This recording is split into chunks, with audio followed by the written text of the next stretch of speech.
Thank you, Mr. Chairman. And Secretary Noem, I have to say, it's already been mentioned a couple times, the amazing speed with which you all turned around the southern border. And I know that a big piece of that was your endorsement of the 287G program. I fought with Secretary Mayorkas, your predecessor, to try and expand that program. He refused to do it, even though his own acting ICE secretary said in a hearing before this committee that 287G was the best thing since sliced bread because it protected officers and the community. And so I want to thank you for that. You all came in and overnight, it seems, added 300 agencies to the 287G program. That's an amazing accomplishment, and I think that's a reason for a lot of the success that you've seen there. In fact, my own agency, where I had started 287G back 15 years ago, we were part of Operation Tidal Wave, and just great success in Florida with all the sheriffs and chiefs coming together. 1,120 illegal aliens taken off the street, 63% of which, Madam Secretary, actually had criminal arrests and convictions prior to that. So two questions about 287G. Number one, what can we do to help you get more agencies involved? And number two, what do you need from the standpoint of technology? You just mentioned the technology.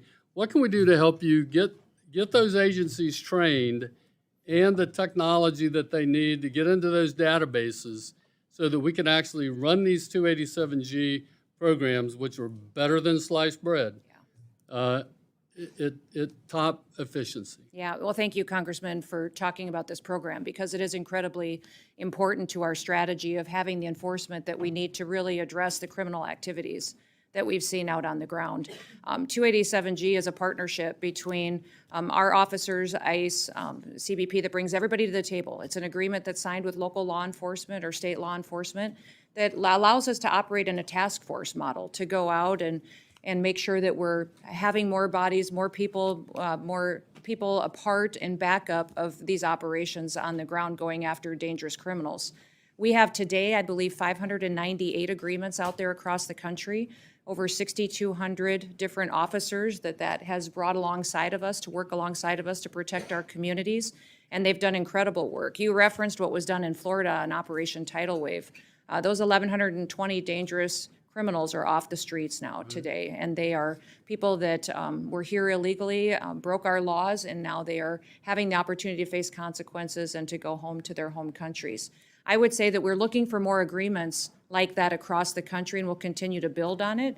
What Florida did by having a whole of state approach is what we want to build out and model in every other state as well. And we've had partnerships from the DEA, ATF, DOJ, state highway patrols. We've had, obviously ICE, U.S. Marshals, CBP, local law enforcement, cities, county sheriffs. People who've committed their whole life to upholding the law and having the scales of justice apply equally to everybody are a part of this team. And it has been wonderful to see people jump in and be a part of it to make sure that we have not just the authorities that we need to go out there and to work, but also to have the local knowledge and the people in their community that really want to be a part of the solution and making them safe again. Well, we look forward to continuing that. I want to ask very quickly, I don't have much time left, but I want to ask about these recalcitrant countries that, we have 1.2 million deportation orders out there that are waiting for these countries to take them back. I was shocked under the Biden administration that Secretary Mayorkas claimed he couldn't send them home because they wouldn't take them. But now I understand that now that you're in charge of DHS and the Trump administration State Department working together, that there's been some change in that. And can you talk a little bit about how that's going? Yeah, so the Department of State is the entity that negotiates travel documents and the ability to repatriate people back to their home countries. And they've done phenomenal work in giving us the opportunity to do that. There are some countries that are still refusing to take their own citizens, and I would reiterate that every single country has a responsibility to take their citizens back. And that has always been something that has been an international common sense agreement that has existed.